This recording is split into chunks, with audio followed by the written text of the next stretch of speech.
Welcome to the show, everybody. This is a very special public free bonus episode. Usually we hoard these bonus episodes like the greedy monsters we are behind our Patreon paywall, where only the most elite, prestigious of listeners and viewers get to enjoy really our best content typically.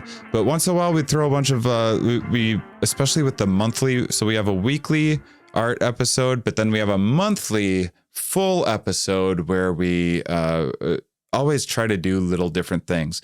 We decided to have our team, so you guys could meet our team for the first time.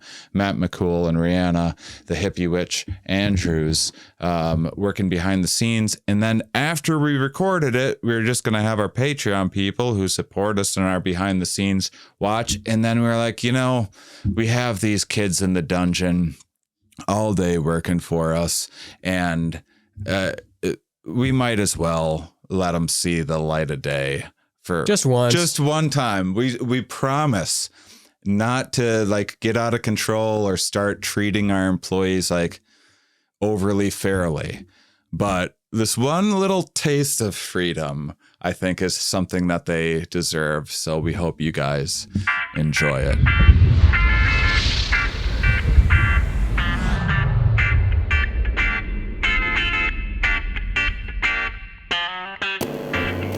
Zippity, bam, bang, boom, bop. Boy, do we have a surprise for you. Surprise number one, new cameras that are 100% functional, right? I hope so. Please don't freeze. Not that it's ever done that before, because Mom goes off without a hitch. And without further ado, are you ready? Should we introduce? We got a bonus episode. We have a very, very special first time ever. Meet the team of Mind Under Matter. We let them out of their closet for one day, their dungeon. Banana's in a closet inside of a dungeon. And Matt, because he's been doing such a great job, he now has a full dungeon inside a closet to himself. So if Rhianna picks it up a little bit, she'll maybe upgrade to just dungeon living, which is... Welcome to the family, Momdrigal. Welcome to the family, Momdrigal. This is Banana. She makes cool mandalas. And when you listen to her and Steve, you hear their personal life gets weird. That's a throwback. That's a throwback from 5 years ago. Oh, you don't do that podcast anymore, huh? Oh, okay, cool. Well, not cool that you don't do it anymore, but... You must have just been listening to it on repeat, Ramin, and that's why you didn't know that they weren't doing it anymore. Also joining us are editor Matt McCool, the one that does all sorts of putting all of this crazy stuff around me so effortlessly right now and making all of these things around me happening with ease. Just all of this cool, extra, flashy visual stuff that he's adding that he just loves doing. And he lives up to that last name in his behavior and his demeanor. He does cool stuff, and he's just got a cool vibe to him. I'm just thinking about all the work I have to do to make that not just a boring and he does all this nothing. Yeah, that's the whole point. Just torturing McCool live. Yeah, and he's the most shy in terms of wanting to be on camera, right? I think ranked first is Shane is on camera most. I'm on camera most second. I think I'm Banana probably the most shy in every way. Banans, what's your shy level? I don't know. I'm nervous for this for some reason, but I've also been on a Here We Are, so I've done it before. And she used to have a podcast with Steve Gillespie, a very good comic friend. And they did all sorts of wild stuff on that podcast, but it wasn't on camera. Right. I think it's the video that makes it more OnlyFans. intense. I was nervous too, and then you realize that the internet is so big now that just no one sees anything. No one cares. You couldn't I could get wear people a to watch this show. swastika. Or I could actually get tattoos of swastikas on my head right now, and I could still be president tomorrow. tomorrow. Of anything. I could be president of the Women's Rights Association tomorrow. That's how crazy the times we're living in is. Yeah, I think that it is.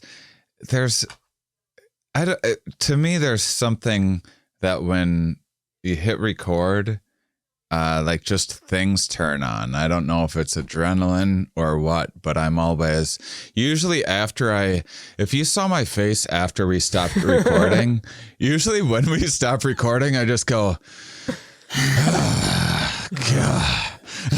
So I got to make sure I send that spreadsheet to. It's interesting because it's some people have it the opposite. Some people freeze up when it gets record, and then other people turn on when it gets record. Because I haven't said zippity bam bam boom and off the recording once. I'll never say it off the recording. Just some muscle memory. Yeah. Once the red dot comes on, then it's like, okay, give me some zip, give me some bam, give me some bang, and finalize it with some boom. Yeah. Is he completely frozen for you guys? Not Did he for freeze me. for a second? I wasn't frozen for a second for me, so hopefully that's just internet stuff. We'll see how all of this goes. This is our first test with the new studio. Plus, I don't think we've ever done 4 before, so that could be an issue as well. We're bogging down all sorts of stuff because the other thing that I didn't think of is McCool set up his crazy camera that's even better than Ramin and I's new one. Banana has some decent quality stuff coming through here, so it might be that our program's getting bogged down as well. Who knows? But that's a little bit of the behind the scenes nonsense that we have to deal with to make a smooth, effortless show for you guys. Let's get into the family. Thank you, McCool and Banana, for joining us. I like that you wore yellow, Banana. You made that, didn't you? Yeah, That's I dyed it, but I'm also wearing a honey bear.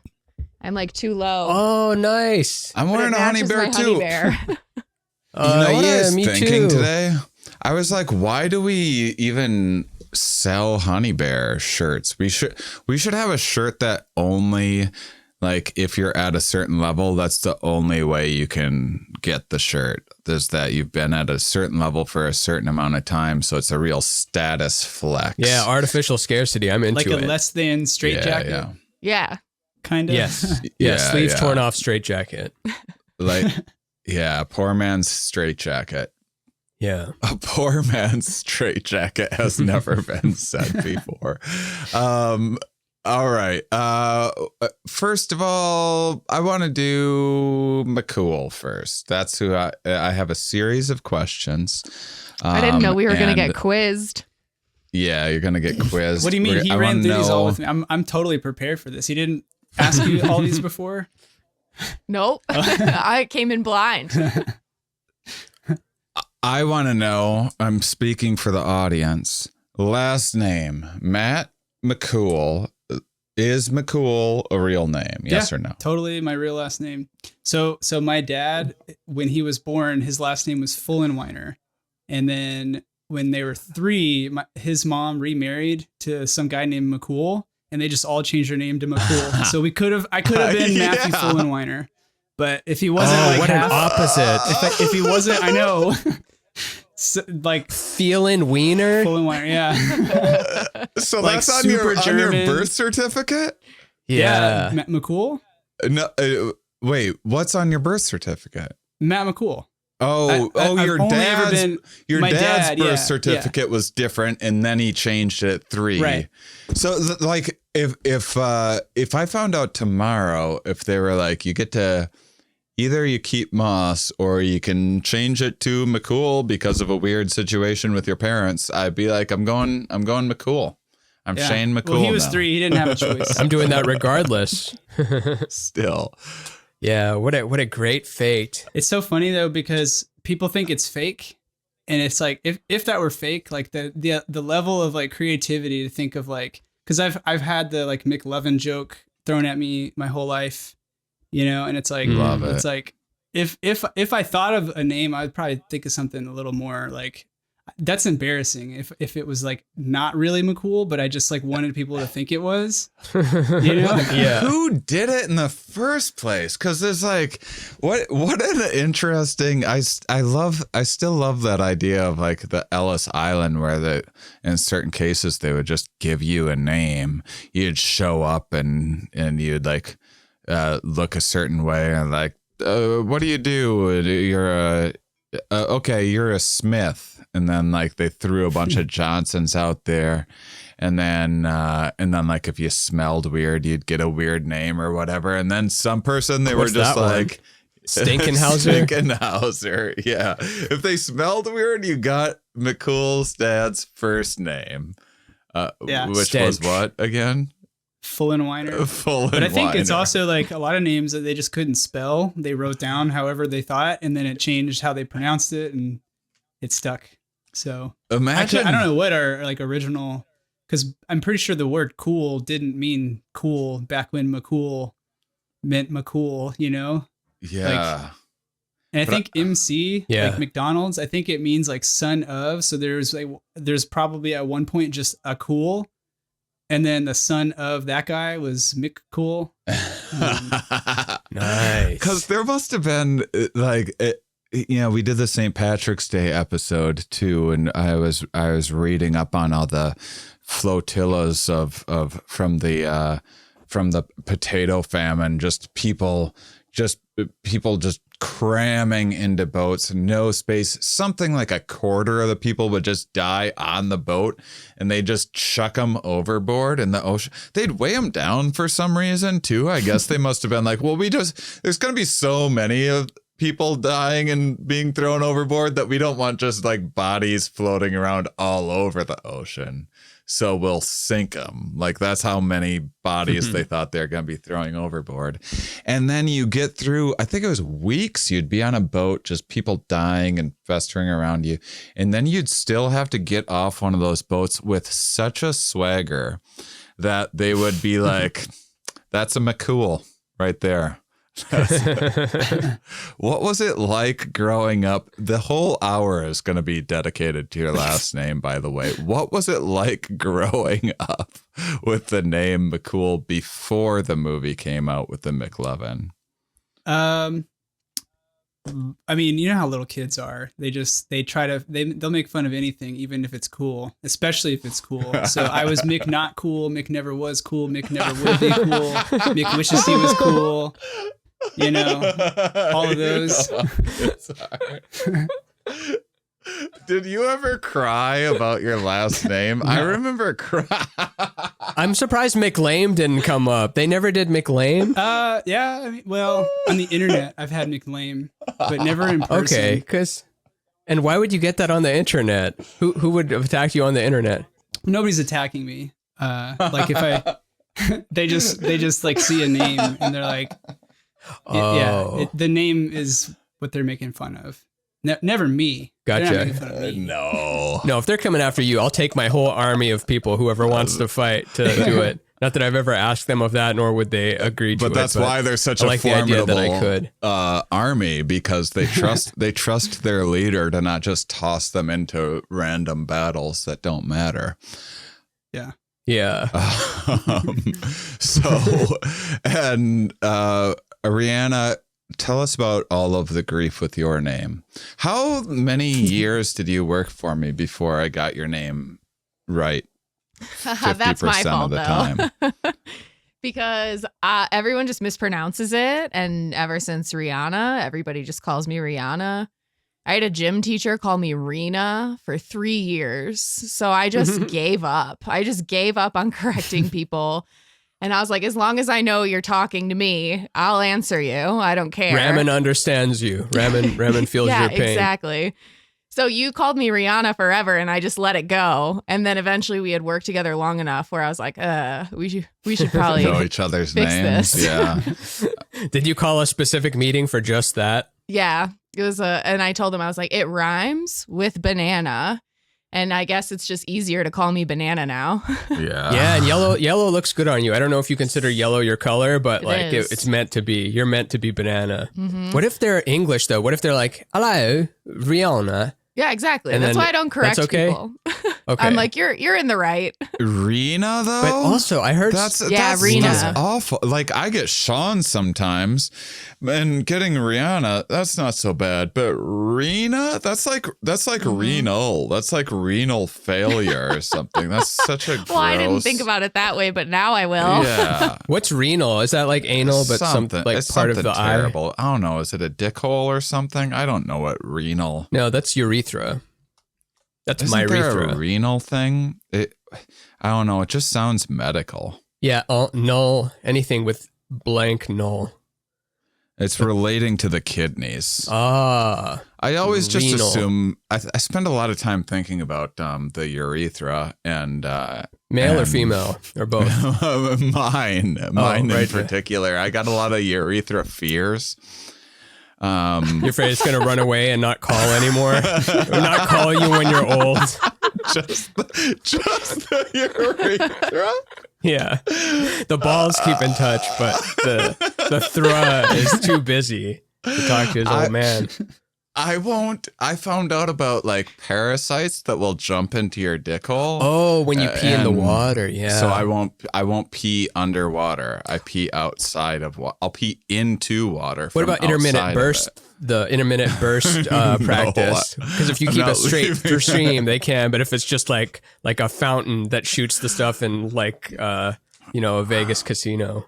I also prefer not to stop a stream. So they're like the salmon that like swim upstream. Yeah, No you way. swim into your dick hole. Yeah. Oh, I know. Once you find out about it, you can't unknow it. And then like, I never remember if they're freshwater or saltwater. I don't bother checking geographical region in the same way that people have an idiotic fear of sharks. And they're like, oh my gosh, is there a shark in there? And there's definitely not. It's like way crazier than winning the lottery in almost every case. But I'm like that with dick hole stuff. And then, do you know what it does? You gotta protect it. Does it infect the whole body, or it just affects the? I've looked into it. I haven't looked into it at all. And this is, remember that question that we got when it's like, if you are scared of something, do you look into it more? Or yeah. Does that, like, the 2 minutes of time of information that have entered my brain about it were already enough for me to go, oh no. And maybe the only way out is in, and I need to become an expert on this dickhole parasite, and that's how I'll cure myself of this. But right now I don't. I want feel... a dickhole parasite specialist on Here We Are. Just a whole hour. And it's the only truly exit hole, because the sphincter can be used both ways. The ear, you're like picking it and stuff. You pick your nose, food goes in your mouth. But the urethra, never should something go Nothing's up going there. in there. No. Once in a while, a bike pump, and those people. Wait, what's that? Is that like the Austin Powers thing? I don't know.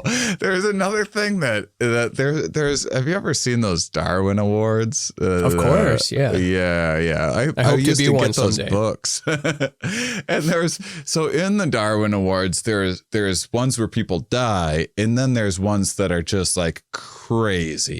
That like someone didn't die, and those ones you wish that you were dead, and it's always genital related. It's like a guy working in a factory that and I worked in factories, so I was like hyper familiar with the exact machinery that they were talking about. But there's like a feed, like imagine you put a board into, so you have like two conveyor belts, one on the top and one on the bottom. That's a feeding in, and a guy used to on his brakes stick his dick in it to jerk off, and he had like it down right, so it would, this fucking feed would like get his dick off for him. And then one day he went in a little too far, and it just fucking pulled him through, and I guess it ripped him like 10 or 15 feet by the dick, and then he was too embarrassed to I swear we're gonna get to meet the team at some point. He was too embarrassed to he was too embarrassed to tell anyone, so he wrapped it up in like tissue and stuff and went about continuing his day. And then he went to the ambulance at the end of the day and or the hospital at the end of the day and explained to them all that. And I guess it was just like the size of like a large melon or something like that. It was horrifying. It was one of the most horrifying things I've ever read in my life. Damn. But yeah. What was the size of a large melon? His dick. But how though? The swelling. I'm surprised it was still attached. Yeah. How is it? Yeah, what It was Like, where's the was matter dick coming was from? that- Yeah. It was just, well, didn't you like dicks are weird that way? They can Didn't fill you up see- with did you blood. see- Yeah. Yeah. Did you see the new? Like I guess it happens. I have a friend that works in a morgue or whatever, and I guess there's like pumps and different things that you put into the body to like get fluid back in, and someone put it in like wrong one time and started filling the person with whatever embalming fluid or whatever, but it like got in their dick somehow, and it just like made their dick some huge size. No. Did you see the new Jackass where they smashed their? It's the new Jackass is just nothing but genitals. It's not their finest work, if you ask me. I forgot that came out. I should check it out. I Or was so should I? excited for it. It's just nothing but dick. Is that because that's things. all they can do now and they've got nothing to lose because it doesn't work anyway? Yeah, it's the only thing that they haven't broke into pieces, but they like they put their dick in plates and like smashed their dick like almost like paper thin, and said like it didn't hurt at all. Then they used it like a paddle, And then like a ping pong paddle. Oh my God. No. Yeah, It didn't and then hurt at there's- all. Oh my God! Maybe for those guys, they're freaks. Well, and then there's like those Jim Rhodes circus things where this is the last dick thing that I'm talking about, where they pick up weights by their dick and stuff, like Mr. Stretcho or whatever the fuck is Lifto, Mr. Lifto. How do you forget Mr. Lifto? And oh my God! All right, Does it work though? does his? I mean, it works for it. Maybe does he get a boner? Does it? Because it stretches it out, and then probably it looks longer or is longer, flaccid. But then, Yeah, I wonder how it works otherwise.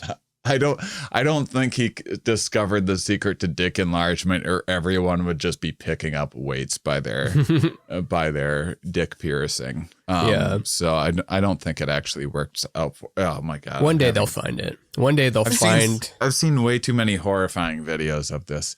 All right. Enough of that conversation. McCool, edit that out. Now put it back in. I'm over it. We can leave it. And we're back. Yeah, and animate a little parasite swimming up all our urethras. You can just rotoscope this motion. That sounds easy.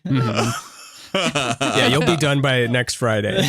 All your other relationships and friendships will be, ruined. You don't even see us. It's just the parasite swimming for the 90 minutes. This is classic mom. We just had a focus group and they're like, well, you guys try to talk about a topic, but you don't. I'm like, yes, I do. I stick to a topic. No, I'm lying to myself. Let's get into banana first, because we should probably, the audience wants to hear the history of how this team formed, the origin story of you two. So banana, get into how far back do we want to go? How much did you weigh when you were born? 8 pounds, 6 ounces. Okay. That was a total guess. I have no idea. Yeah. But our origin story, we met in Milwaukee, Wisconsin. I heard of you through the DTFH and heard about your Good Trip tour and your DMT coloring book. And I was like, I need to go see Shane Mauss. Talk to me about DMT. And I did. And it was incredible. And then I hooked up with your opener. My creepy. And that's our origin story. Steve Gillespie, horniest guy in comedy. Also my favorite. Is he really? That's great. Just a real creeper, and it works. Some ladies are into the creep. I'm into the creep. But we ended up hanging out that night, and then you lived with Steve too at the time. So when I was coming to LA to visit Steve, you were there, and you just mentioned that you needed an assistant who could run Facebook ads, I'm pretty sure. Oh, that's not quite. And I was just like, I can happened. do that.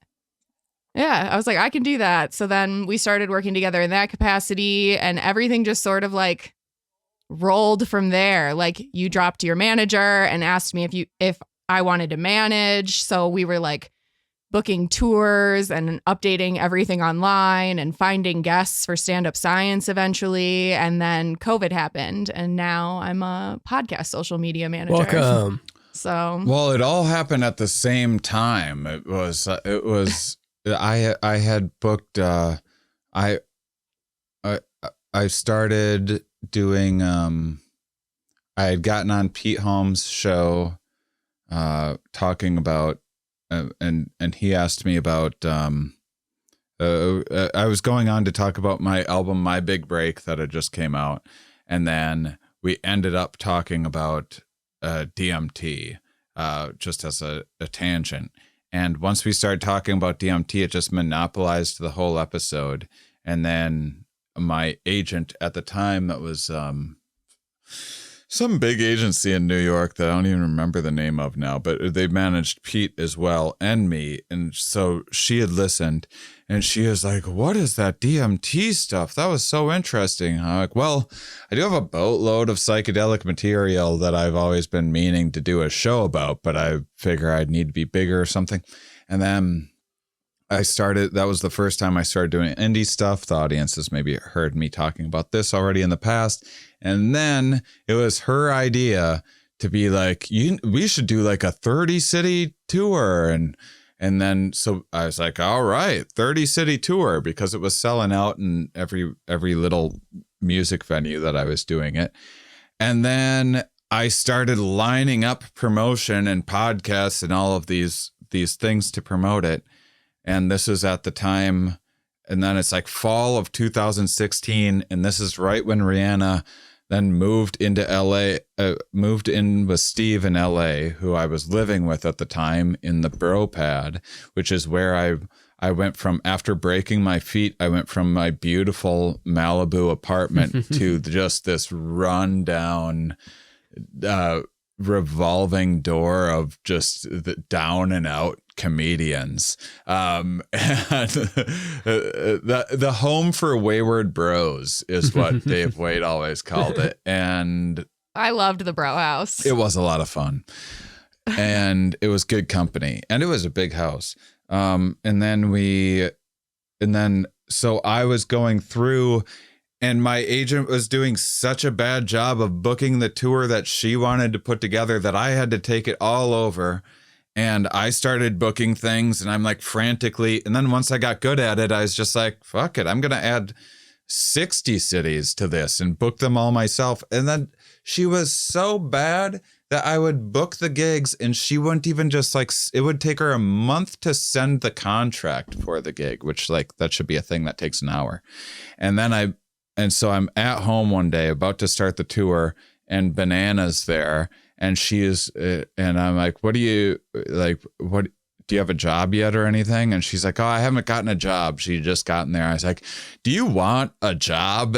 Like, I just need someone to do some stuff for me. Here, let me show you that. Because she had worked for Planned Parenthood, right? Yeah, I was there like marketer and graphic designer out of college for a while. Cool. And I was like, well, that's cool, because I deal with advertising psychedelic content. So there's all sorts of guff that I get from the algorithm gods and whatnot.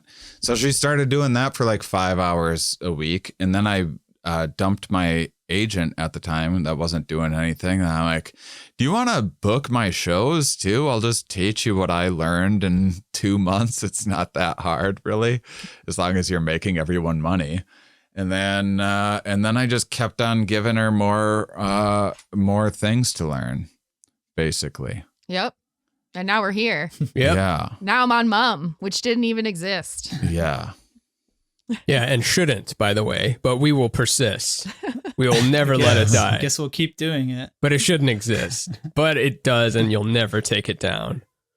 We've already stored all the hard copies and covered them in titanium. Well, we have to make it to 2,222 at least. We do. Yeah. Which it's possible. That's just in, I think we'll be 80, 70, which by then that'll be the new 30, which will actually be the new 20.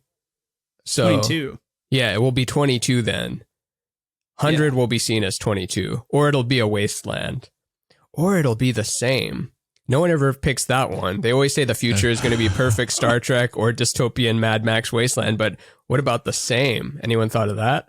The exact same. It's too depressing. Yeah, it's just Trump. Trump is the president in 80 years for some reason.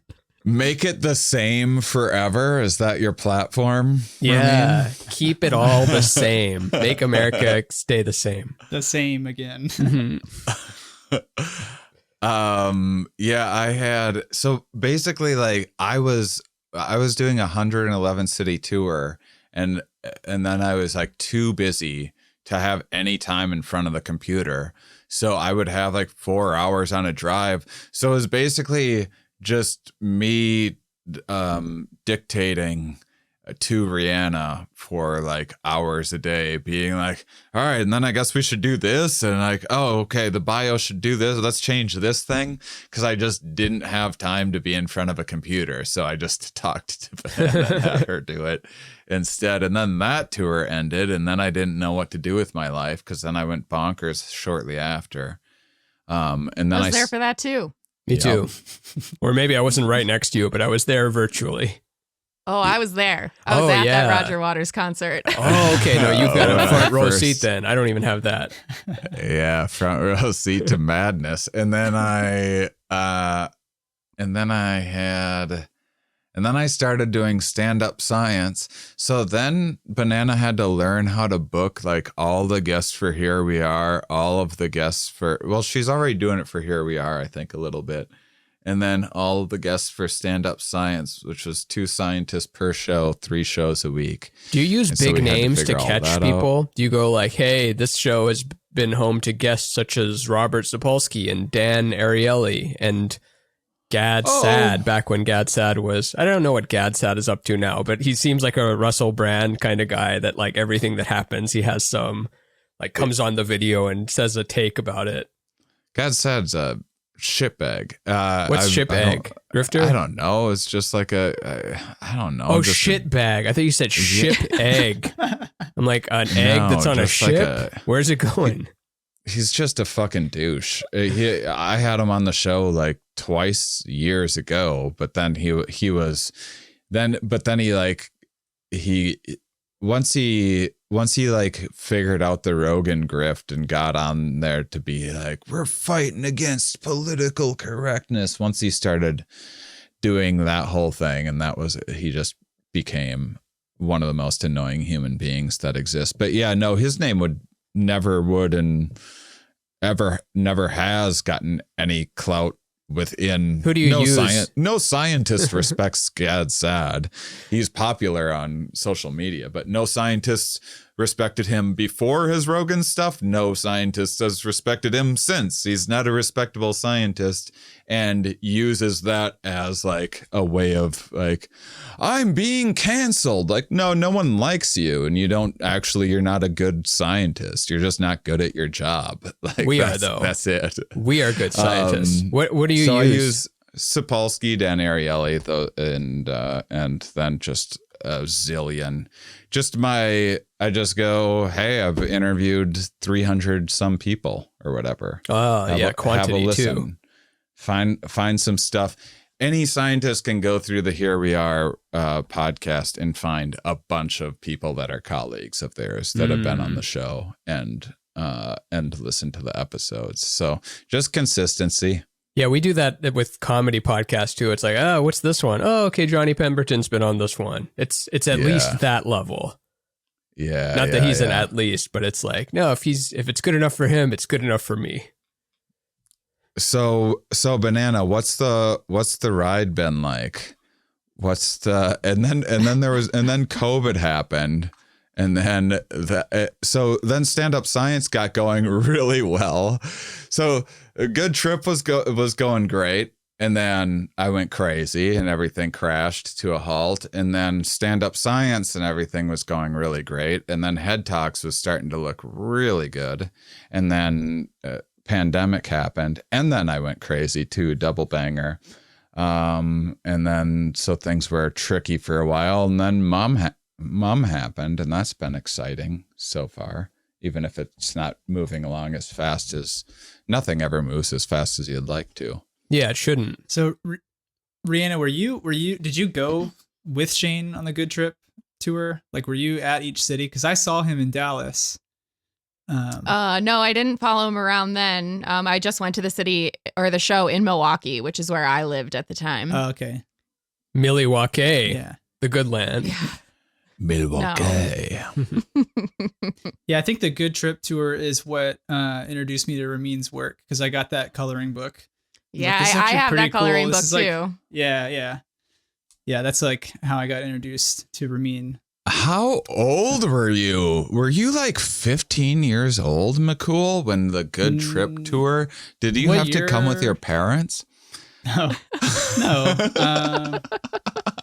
But close. I can't remember. Was that like 2014, 15 or something? It was 2016 to 2017. Yeah, so I was like 22. And Nothing we're else back. could possibly go So wrong. the reason that It went to black screen And the we're back. second you said it. Wait. I know you're fine okay, now. it went to black for a second. It was amazing. All right. Well, I'm glad that we tested all our new equipment during a bonus episode. This is the kind of quality stuff if you are a extra generous supporter of Mind Under Matter. You get to watch us work out technical difficulties. Very exciting. People love BTS. BTS is the best type of content. What's that stand for? Behind the scenes, or if you're thinking of K-pop, it means better than stupid. I don't know what they're called. I was thinking about K-pop. That's pretty much The all I best ever K-pop think band about. is called BTS, and they have that Butter song that is on Microsoft commercials all the time. Not familiar. You are. If you heard it, you'd know. Yeah. All right. Well, okay, McCool, how do we know each other? How did this happen? So, well, I mean, I knew you since like, I think I discovered you like maybe 1 or 2 years before you started the Good Trip tour. You're on like Duncan or whatever, and I just thought like your explanation of DMT was unlike everything else that everybody talked about it, you know. And then, so I don't know. I kind of started following you, and here we are and stuff. And then at the start of COVID, a friend of mine, I'm never like brave enough to do this, but like my friend Justin, he messaged you on Instagram and was like, hey, because he was thinking like probably people that make a living touring are probably not making a living anymore. He's like, hey, do you like need help with anything? And then you're like, actually, yeah, like we need a video editor. And he's like, oh, I know a video editor.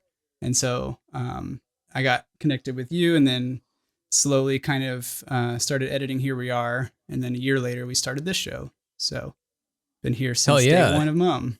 Does Justin, you said his name's Justin, right? Does he ever Justin, ask stuff for himself, or he only hooks up his friends? He really is like too nice, you know? Like, so yeah, he hooks up his friends. Nice. He's a good friend. So I was nervous starting Mom. Like I Here We Are, like I was like, cool. I think editing a podcast is like just about the easiest type of editing you can do, especially that kind of podcast. It's not like, you know, one of the more like you just let it roll kind of thing, which I prefer those conversations anyway. But the more we started like brainstorming Mum, and I was like, all right, so now we got like animation happening, and like I had very little experience with like animation specifically. I was all into like my first love was like cameras, lighting, lenses, and then like music. And so I just kind of put the two together, and I was like strictly just like an editor, just cutting media together to make a story. And then like anything with keyframes, I was just like, nope, not going to do that. I don't want to put a keyframe. Like that was never like interesting. What's a keyframe? It's like where you set a value at a certain time, and then that value changes. Like it can even just like moving a thing across the screen is like you have to have 2 keyframes. I just always thought like true like animation. I was like I could appreciate it. Like my favorite movies are like Pixar and stuff, but it's like you look at how it's done. It's like nah, that's way too tedious. I never want to learn that. That's not like my thing or whatever. But the like topics and like this is kind of exactly like what like I have the same kind of conversations with my friends in real life, and it was like, well, I guess I'm just gonna like figure out how to like do whatever we need to do for Mum. And it's a podcast. It's still not like Pixar, it's just sprinkling little treats here and there. And so so I mean I was excited, but it was like scary at first. Like I was really nervous to like handle everything post wise, except for obviously you're making your art and the episode art and everything. But you did it though. You did it. You did You it. made Pixar. You say it's not Pixar. I say it's better than Pixar. Better than Pixar. That's the new tagline. Mom, better than Pixar. By a lot is the tagline beneath that tagline. Well, so much of everything that I do, and like especially Rhianna, and is like we have to write it off as like, well, we're getting this education and building all of these skills that no one else has really. Like no one does this like weird exact mix of things that we do. And especially with like indie touring and producing stuff and all that, that was like Rhianna and I were always like, once we started learning how to do it, we were like, oh man, you know who else needs to do this? Everybody. Every comic ever. Like every comic sucks so bad at this. We should just start a company doing this with all the shit that we learned. But McCool, you've done a great job. Also in the beginning of Mind Under Matter too, because McCool hadn't worked for me for as long as Rhianna had. So it's like, there's always, when there's a new project, there's always like I have a zillion ideas. Banana, how many of my ideas do you think you've had to listen to in the 6 years that you've been, if you had to roughly I would say we implement 25% of your ideas. So there's a whole 75%. That's a high number. that's pretty good. Yeah. That's very good. No way are we hitting Yeah, 25. we definitely 25. The implement- touring, stand-up science, head talks, then Mum, then this fest, and like there's Those are and do we idea implement them. graveyard. What? You know how Ben and Jerry's has the flavor graveyard? You should do the idea graveyard and showcase the ideas that never made it to fruition. Like the Amanita muscaria that was one. Or I don't know. You probably know more than I do. But yeah, you should do an episode about ideas you didn't do. Mm-hmm. Rhianna never says that any of my ideas are bad either. That's the real dangerous part. If I'm like, I want to get everyone tripping When? How? at a show, and she'll just help sort it out. But you're talking about big ideas implementing. Like, yeah, that's maybe 25%. But I'm talking about like when I was calling McCool with editing ideas and stuff, there's I mean, on a daily basis, how many ideas do I run by you, Banana? Just even big or small? 25, 30. 25 on average. So that's not that. We don't, because when you used to call me, it was mostly when you used to call me on the brainstorming. road, I would just sit and type everything you said, because I used to caption live telephone calls for people who are hard of hearing. So I'm like a really quick typer, and I would just sit and type everything, and I would end with this, because you would just go, and we can do this, and we can do this, and then we could add this onto it, but only if we do this, and then we can flip this around, and it's gonna be amazing, Banana. And I'm just like, I can record all of it and sift through it later. And then it just wouldn't get well, that's not true. We'd sift through it. But yeah, but anyway, that's what McCool had to endure early on, was just I had a zillion editing. I had very grand, but isn't that normal? Like people that don't actually edit, when they first want to like make something, they have like very grand ideas of the kind of like, it's usually the opposite. Things that you would think would take a long time sometimes are like really simple, and then things that seem easy could be like, yeah, days. can you make our faces blue? Does that take like 5 years or 50 years? And then it just takes 2 seconds. But then it's like, can you deep fake our faces like between all the impressions that we do, can we and make zoom it into the spiral that's a 2D image, but turn it into 3D and zoom in with like all the little creatures evolving? Like, yeah. Is there a plugin? Is there a plugin to make anything 2D, 3D? Yeah. Yeah, something I used to do web development, and then people would say like, well, is there an off the shelf thing you can just do? And I'm like, no, you're asking for proprietary technology. And they're like, yeah, but is there an off the shelf? You can you have to design, you have to like code your entire like own piece of software to do some really specific thing. Does DaVinci let you script? Is there an option to script stuff? Yeah, it uses Lua. Lua. Mm-hmm. Yeah, it's like a gaming engine.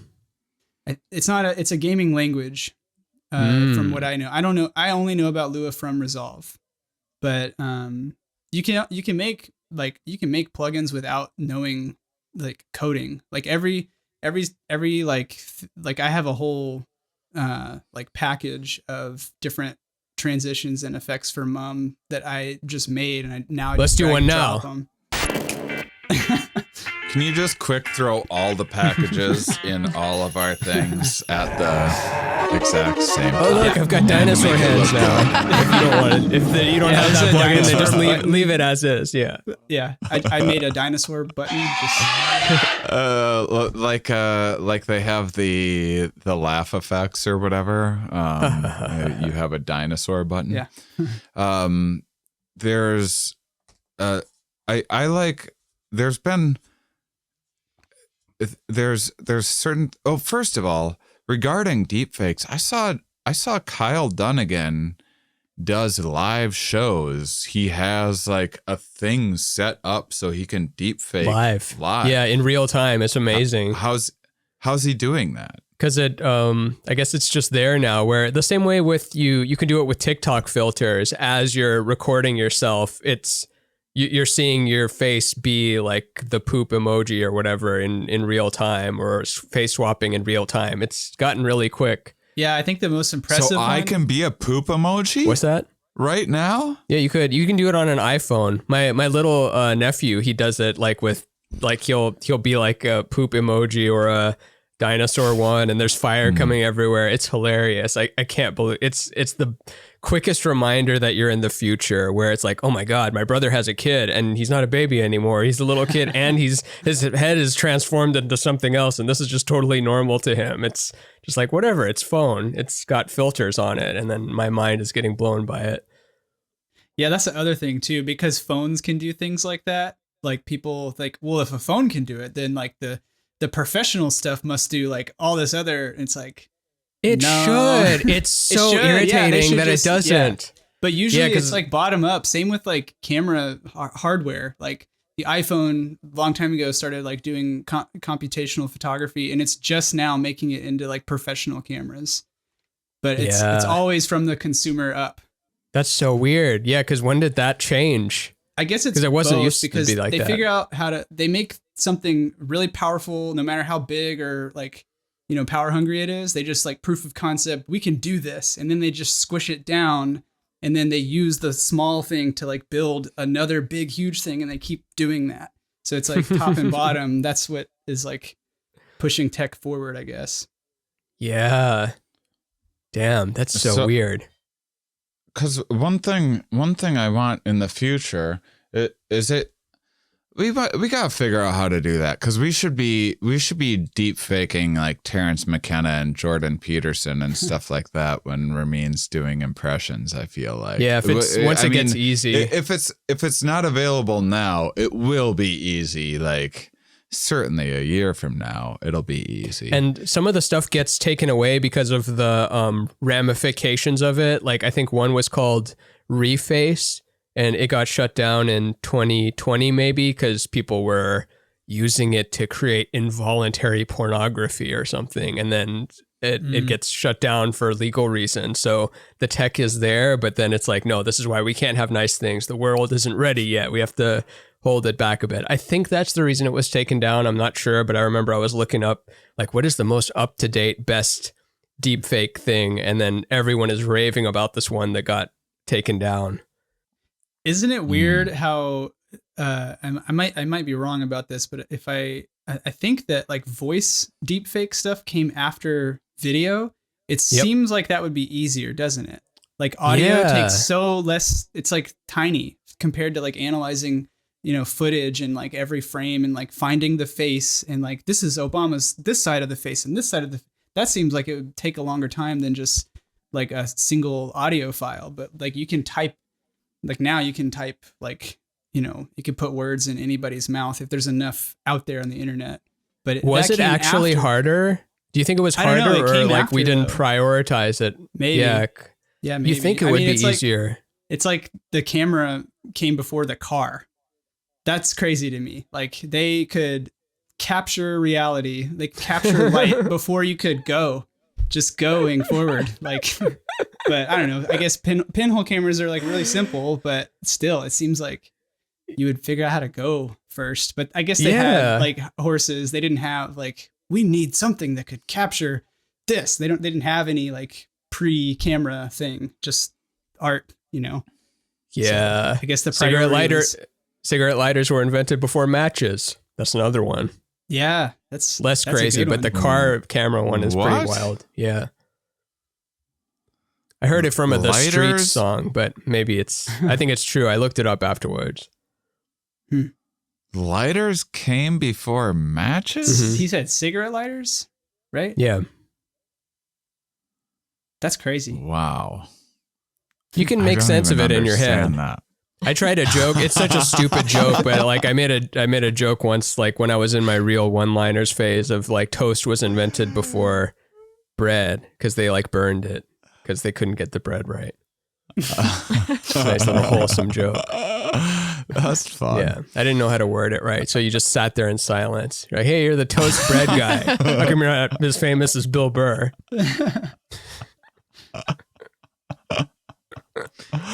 He's frozen again. No, I'm not. There I swear I'm is. not. I swear I'm here. Can you see me? Yeah. Yep. Okay. He is having all sorts of difficulties. Okay, that one I saw froze for a second, but the time before that, I swear I was completely lucid, fluid, zipping and zapping. Must have been your bread joke. Just wasn't. Yeah, I didn't like it. Well, we'll keep going, and if Ramin's, I mean, everyone else looks good, so if Ramin's thing's a little wonky, because you guys are seeing those effects and everything, right, on his screen, the little bits of we saw that yesterday. That just happened again. Did that stay in the export? Nope. Okay, good. As long as I'm worried about the export. As long as everything is smooth in the export, then fewer worries, not no worries. No worries would be no artifacts, but no worries. I'm glad this is happening because this is literally behind the scenes. This is really what having a podcast is like. It's dealing with lots of this sort of. We've been pretty fortunate, really. Like I don't think we've lost a single episode of Mom. There was the closest was there was a bonus episode where I think Ramin's like computer mic was on instead of this one.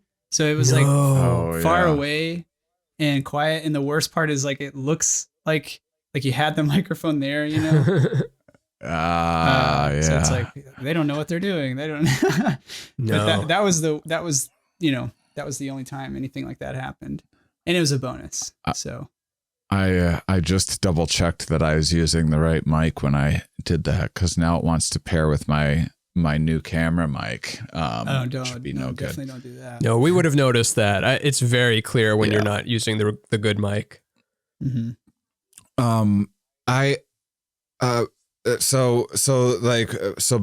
Banana's gone from like booking shows to running social media ads, and then it wasn't until COVID that I wasn't even using Instagram. Banana would post some show pics and stuff like that, but then we've been trying to figure out social media, and even though I like Instagram, still like figuring out the YouTube.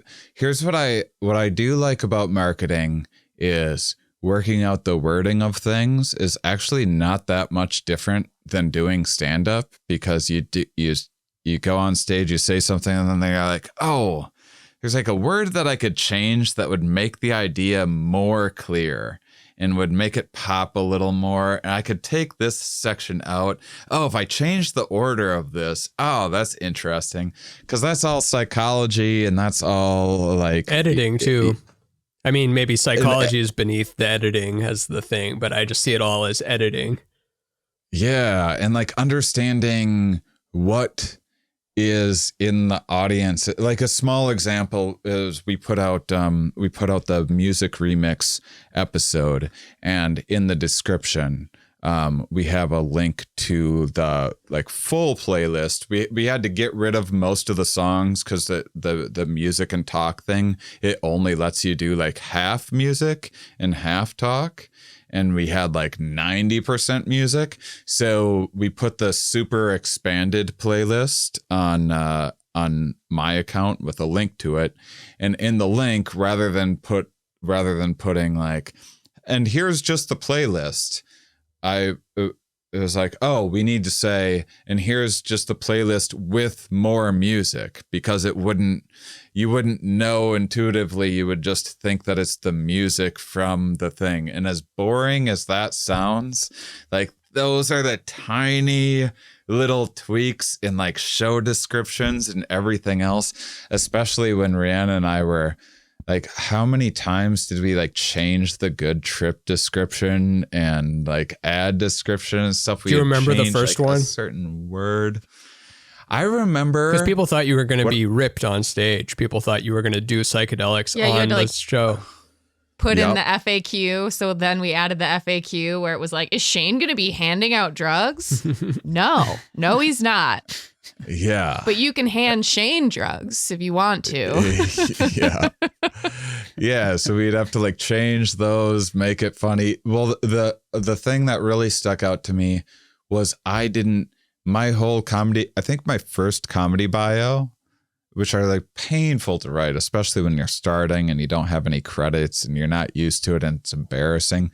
I had my comedy teacher write my bio for me just because I couldn't get myself to do it. And then it changed over time. But I was like, at the time you'd read a comic's bio, and comics always write like a full page, like autobiography about themselves that no one gives a fuck about. Especially the least credits they have, the more like details about their life and their background they feel the need to like add a bunch of puffery and stuff. Shane doesn't tell jokes. He's a storyteller. He tells stories. He's always told yeah. And so I eventually, it wasn't until the good trip and people would come up to me afterwards and they'd be like, oh, your clip was funny, but I liked this in the description that it was like more science-based or something like that. And I was like, oh, people are actually reading the description? And then I would start getting some feedback on that. I'm like, oh my God, people read? I just assumed people didn't read things. Like, I don't read half that shit when there's bios for shows and stuff. And so then that was a matter of like, oh, then how do you convey? Because it's not, again, like with a career, you're not a fly by night company. You're trying to build a relationship. So there's certainly a form of marketing that you see online that's like, hey, get 50% off this product, because they just want you to buy this thing one time and, you know, they'll build it up and oversell or whatever.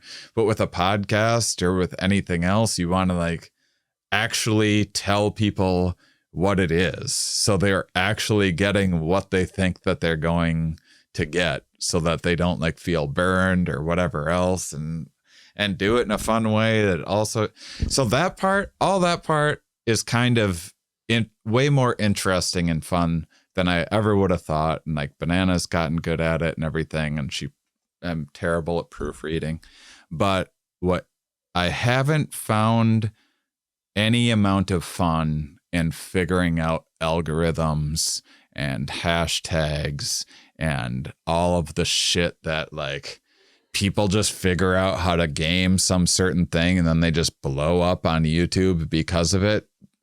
I just can't. There's nothing in me that likes any aspect of it, and it's probably the most important thing. It's everything.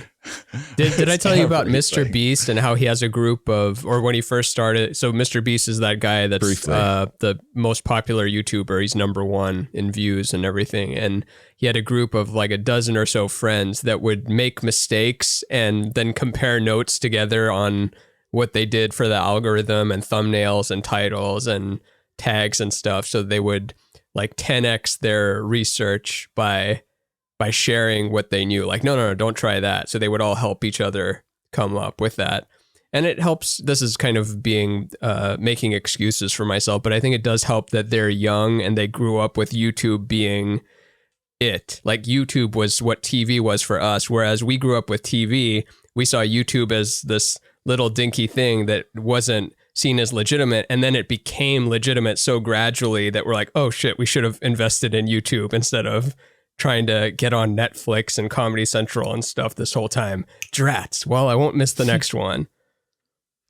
Yeah, I just did a 2022 like algorithm social media update, and one of the statistics on there was like, it was so outrageous. It was like 60 or 65% of people 18 to 24 spend more time on YouTube than they do watching TV. Of course. Like that. Yeah. But it's like, you're right. Well, it's like, I would have never thought that because I grew up with TV and YouTube was just an afterthought. But it's like people who are even 5-6 years younger than me are just, YouTube is their TV. Yeah, and especially for comedians, like it was seen as a burn for a little bit. Like his special on YouTube, like that was seen as worse than a special on CISO. And now all the top people that don't have anything with Netflix, they kill it with YouTube. So yeah, like even changing. with music, there's there's people who just listen through like SoundCloud. There's like SoundCloud artists who are nowhere else, just SoundCloud. You're like, what? They're not even on like Spotify. They don't have like DistroKid. It's easy to get on Spotify. They're like, no, we're that's beneath us. Like we're better than Spotify. You're like, whoa, they are so confident. You know, that's the younger generation. Like, I mean, I know I'm the youngest out of here, but I'm still not. Are you Gen Z? No, I'm 28. I'm a millennial. Okay, yeah, young millennial. We're old. I'm like millennials. on the almost outside of millennial bracket. Yeah, Shane is technically millennial as well too. I don't know what the cutoff is. I think 1980.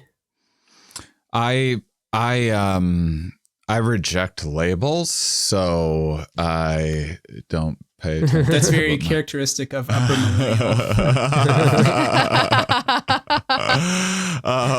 Yeah, it's funny because I think I was like pretty early days ish of podcasting. I had this double date podcasting shows or podcast and everything, and podcasting show. Look how old I sound.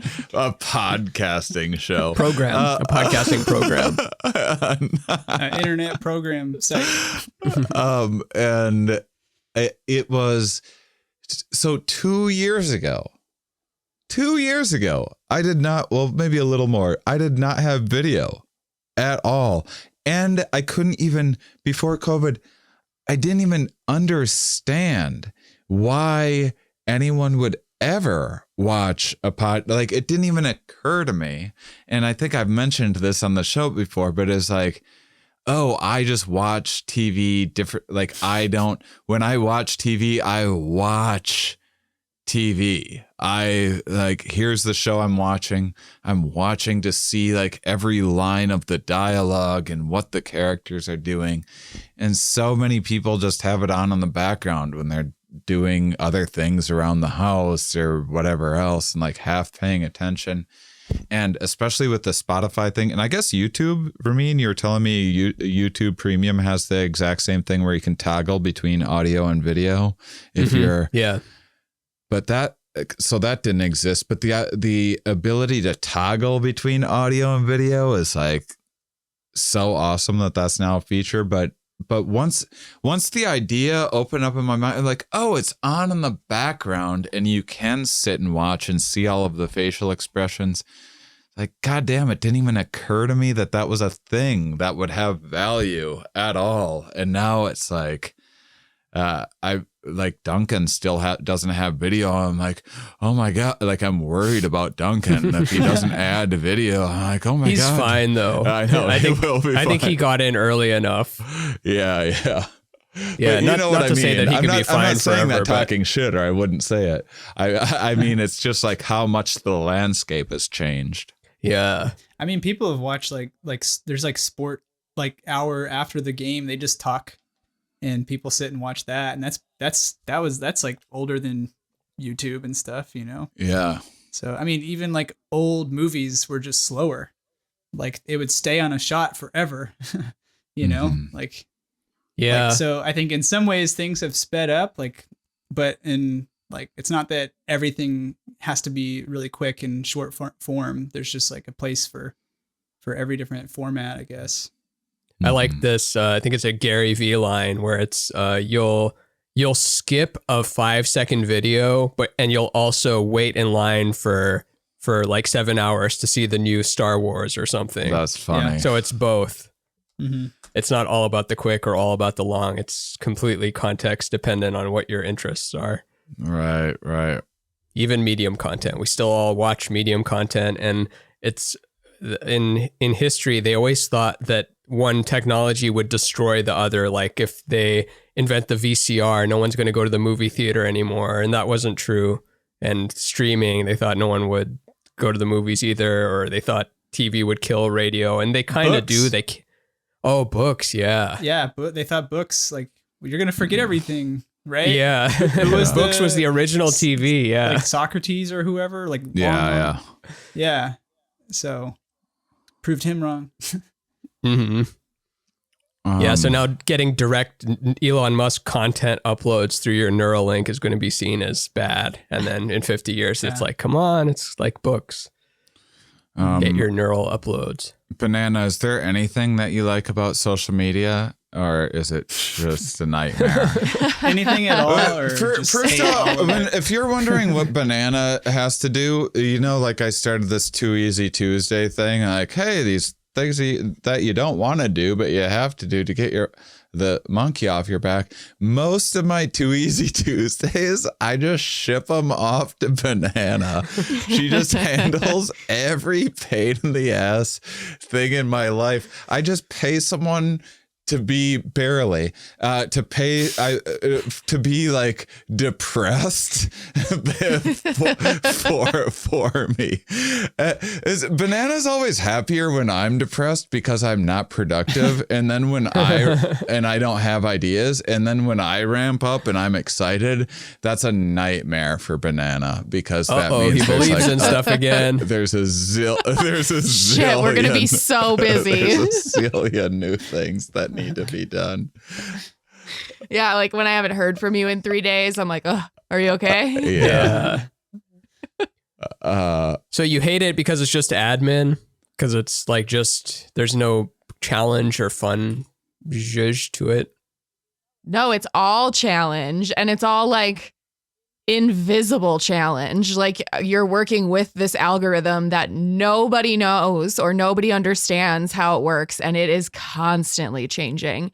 So by the time I'm like, I got it, I figured it out. And then all of a sudden they're like, oh yeah, we just changed like 13 things. And now this, like the size is different. Like, especially when they went from like Instagram went from like 1080 by 1080 to then Reels. Yeah. So it's like everything we made that I thought I had down pat, that was just like cut and paste templates, all changed from there. And every time you think you have the algorithm understood, you don't. Oh my God. And so it is just like it's like never ending frustration. But now we have so much content to put out that it's just like, it's less of a headache. Whereas like Shane, when you were touring, we tried to start Instagram and I was like, I just need you to take a photo of yourself. And you were like, fuck no. And so Instagram was just like show posters and like trying to do what we could. But now we just have all like just never ending video content to kind of like play with. So it feels a little bit like more creative and like fun and less of just like, God, what do we post today? Yeah. Hopefully this will one day be like the, phone operators used to just sit at a board and like unplugging wires and putting into other holes all day. And that's kind of what social media is now. And hopefully one day that'll be changed into a thing I feel like it's also like that for the apps, like for the developers. They're like, well, our competitors are doing this with their algorithm. We got to figure their thing out so we can copy it. And they're always, everybody's just like in this cycle. And I think, you're right. Like no one knows. It's just frustrating because it changes so fast. Like Rhianna likes anything that like we can learn and then like we have it. Like booking shows, booking a sign. It's like, okay, here's the task. We figure out how to do it. We learn how to do it, and then like we got it. And then but with the algorithms, just everything changed. Like a great example was early on in the Good Trip tour. The first 6 months were so gangbusters, and we had like all of the ads down. I had someone at Facebook that came to a show, a psychedelic show that I'd advertised on Facebook in like 2015, and someone working in like the Facebook ads approval was like, oh, this show's interesting, and came out to the show and then was like, hey, I have a bunch of Facebook ad money for just playing around with these ads and stuff. I want to help you. And then just gave me a bunch of Facebook ad money and ran a bunch of like A/B testing and helped me figure out how to fill rooms. And it changed everything. And we figured all that out. And it was pretty smooth. We were always tweaking things a little bit. And then when Trump took office in February 2017, because like he was such an obnoxious asshole and everything, and bullying just started like taking off and becoming this huge issue on social media. So like the month he took office, they changed everything about the social media algorithms. And so like now to because it was a psychedelic related thing, it just got swept up, and it's like no one was in charge. No one was like, hey, let's make sure that there aren't shows like live comedy shows where they talk about mushrooms. It's not like no one knows what it's doing. They're just like a better safe than sorry. You know, if we don't want people selling heroin or whatever on our site, so let's just make an algorithm that flags anything in the ballpark of anything drug related. And I had already added, it started as like a 60 city tour. It was going so well. I was like, yeah, let's just keep this going. And so like I like 111 cities. That's what we're doing. And then on like and then on like show 80, the algorithms just stopped working. And like people didn't show, like no one knew the show. And I was like, oh no, like this is awful. And we had to figure it all out all over again. And it cost more and that's the internet biz. It's a fucking nightmare like that. And that's what, it's not that she doesn't like doing this stuff. It's just that it's terrifying because it's like always changing and trying to get the thing to work, and our lives all depend on it. Yeah, I know this is a much more serious comparison, of course, but it just makes me always think of miscarriages where they say like, well, you know, sometimes it's, or most of the time it's nothing to do with you. It's like, there's nothing you could have done to prevent it. There's no way to know whether it's going to happen. Even if they give you a 0.1% chance of it happening, it can still just one day just be like, okay, no, that failed. And same with when you're doing any kind of online thing, playing with the algorithm, like, yeah, it's working for 37 days. And then day 38, like, just not anymore. We can't tell you why. Yeah. It's just no now. Go back to the drawing board. Yeah, there's nobody to even ask. Your whole like, why didn't this work? Just clumps in a toilet. Yeah. That's why there's like teams that like, there's like, you know, people like with, you know, 20 people whose job it is to do just your job. That's all like, as a whole. I was just going through big podcasts because I was like, let's just see what else, like, see if we're missing anything, like check for blind spots, see what people are doing on social media and stuff. I just started at the top and like going through NPR and stuff, and it's like, meet the team, and it's like there's like 50 people doing what us four are doing. Like, without a doubt, like there's 5 people to do like the research to put together like the content for a show, for one person to coach the host through it, and then like multiple editors to do things. I think we'll have a second editor eventually for some. And they probably have 5 one person per platform. Like they probably have a Twitter person and a Facebook person. Oh yeah. Not like an everything banana. Yeah. Swiss Army knife. Yeah. The update I did was like, how big is your team? What kind of resources do you need allocated? Do you have 20 people? And I'm just over here drinking my own urine. Like, shit. Well, let's first of all, Banana, let's plug your, because we're gonna wrap up pretty soon. I want to get into a little bit of Matt's editing background, but let's plug your are the straight jackets in yet? Did you get not yet? They shipped yesterday. I got the notification that they shipped. Banana's gonna tie-dye the straight jackets for us in the mum colors, and then we're gonna add some cool stuff. And because Banana's super jazzed to work on the festival. There's tons of stuff that we love doing in the job that's fun. It's just those fucking sneaky algorithm gods, those cursed beasts that they make you work for it. Because then it's like when I was talking about the description stuff, it's like, oh, I'm trying to clarify ideas and do them in a more entertaining way to attract people that actually will like this show, that the end result will be like, I'm happy that I saw that ad or whatever. That's not how internet algorithms is. Who can figure out a hack to like whatever like back door was accidentally open in some algorithms this week that someone figures out to exploit, and then like a bunch of other people start exploiting it, and then it gets closed and changes again, and you just cross your fingers one day an algorithm will make a mistake, or you'll figure out some hack and hit the jackpot for a minute. Isn't that what humans are, though? Like sharks and elephants and stuff are probably pissed at us. Like, how did these little pale monkeys take over everything? Like, we just algorithm. we got Evolutionary this. Yeah, we figured out these things and cooperating and shared fictions, and then we just like genocided everything. Sorry, we hacked it. Yeah. We're just that like 12-year-old TikToker with 1 billion We are. followers. We're like, whoops, we don't know what we're doing either.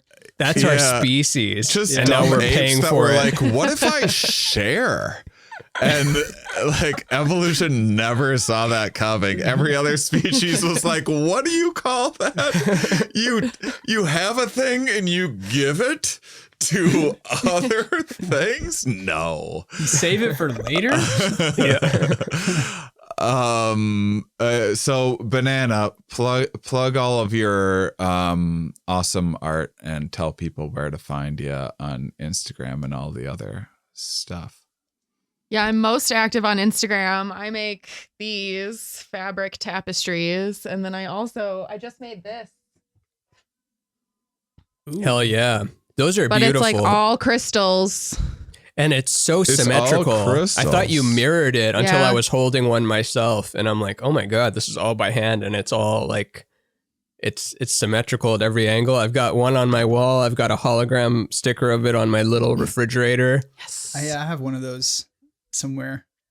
Somewhere, how Yeah, dare and you you? can somewhere they're around. Everybody's got like if I've been anywhere near you, there's rainbow glitter around you somewhere. Nice. But I'm most active on Instagram. You can find me at _hippie_witch. Hippie with IE, I'm on other right? social platforms. Yeah, hippie HIPPIE. Mhm. Mhm. I wanted to ask, how did you become the hippie witch? Where is that from? Like why the hippie witch? She's a witch. I don't know. I am definitely into witchcraft. Right around the time I met Shane, I was a cannabis grower. That's when I was listening to Duncan while I was like growing. And so I was pretty heavy into psychedelics at that time too. And yeah, I just quit corporate and decided I was going to grow weed and sprouted these dreadlocks. Nice. And like with the tie-dye, I mean, it's just very hippie. So it just sort of became, I was rebirthed as the hippie witch after multiple psychedelic sessions. It came into being. I have a weird glad you did. approach where I don't want an assistant who's like a real doer. Like I want someone who kind of gets my vibe, also has some sad days where things can't happen. Like, I get if we're that. lucky, our sad days are opposite. Yeah, we just usually have opposite sad days. Have you ever had synchronized sad days? No, not You wouldn't not so know. I don't much. think so. You wouldn't have known though. It would have just Yeah. been radio silence from both ends. Yeah. That's what I Yeah, mean. Yeah. McCool's a doer. How'd you get into editing? I got into, well, I was that kid that just like adopted my my parents' camcorder, and I would just like tape over family. I just like, it had like, it was one of those like Handycam VHS things, you know, and I just brought it everywhere, and it had like fade from black. And I was like, hey, this is how they do it in the movies. I thought I could like make a movie. And then I just became obsessed with like, why does this look different from movies? You know, it literally just started with like once I learned about like filming in 24p, which that camera couldn't do. I was like, oh, so if I just get a camera that does 24, then everything will just look like a movie. And then that, you know, you're a little closer, but like there's still like 25 million other things that you're supposed to do. But I don't know. I just like, I liked movies a lot when I was little. And I think subconsciously I didn't have the like vocabulary to understand this or explain it to myself. But at the time I was paying attention to like the technical behind the scenes stuff all the time. I didn't know what was going on in the story. I didn't listen to dialogue. I was just like, whoa, that looks cool. How did they, you know, like Jurassic Park, I was like, that looks like an actual dinosaur. Like, how did they do that? Someone you know? sold their soul to make Jurassic Park. Yeah. And so I don't know. I just messed around with cameras forever. And then also like fell in love with music. And then I started to try to like produce high school bands when I was in high school. And so then, I don't know, after high school, kind of just combined the two and bought a camera, started making music videos and things like that. What is your largest aspiration at the moment? Do you want to make feature films? Do you want to make more music videos? Well, I don't know anymore, because that was definitely like my first, like when I was little, I wanted to make movies, but I didn't know any other format. Like there was just like, that was just like the top movies. And I don't know if I think that movies are at the top anymore. Cause like, it's weird. I don't really watch anything anymore. I spend so much time consuming it feels like I'm working, like when I'm watching something, or like even listening to a podcast other than Here We Are, Mom. Like if there's a sound, I'm just like, it's not, I can't cut that. I can't do that. It's not. So then I just like don't consume very much these days, but I don't know. I think like making documentaries is probably like the most like realistic goal. I just think like films, like narratives, like original narratives are just so like, it's such a like competitive, unrealistic like industry to try to be a part of. Like people just, they're broke forever or they get lucky. Like, but I don't know, like there's some stuff that's like more approachable and a little safer, like low budget documentaries like Psychonautic. We'll make a documentary. Like would be really fun. You'll get to edit me even more.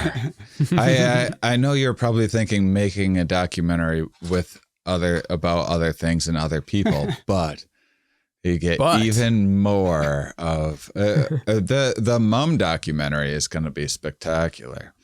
I was going to say, are you going to come film Muff? Oh yeah. There's going to be tons of stuff, tons of little edits from the festival. So hell yeah, sweet. All right. Well, McCool is just such a delightful person that he has to go to pick his lady up from work. Isn't that sweet?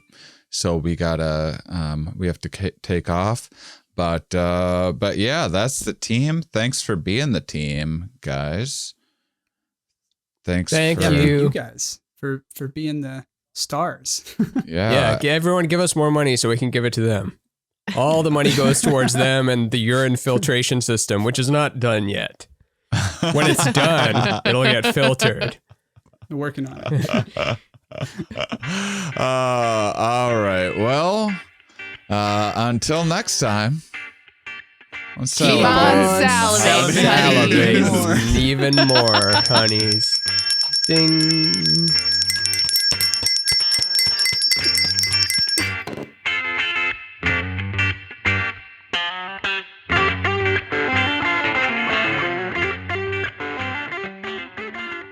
Okay, everybody. Well, we hope that you enjoyed this free public bonus monthly episode.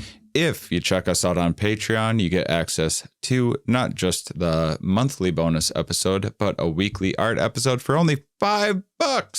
You can get your own art episode, and which I would do even if you have, actually conversely, if you have your own podcast and you're willing to make Mind Under Art its own episode dedicated to us for only $5, hit me up. I'll send you $5 to make a dedicated episode, because you're not going to find a bargain better than that out there regarding the Mind Under Matter Campout, which is probably what we're going to be calling it, because it's more of the vibe we're going for than a festival, but it's going to be festive as well. Go to mindunderpod.com. On the top, you'll see a little festival link, so you can also go to mindunderpod.com/pages/festival, but just check out the website and sign up with your email, and we'll let you know when tickets are available, and as we have more information,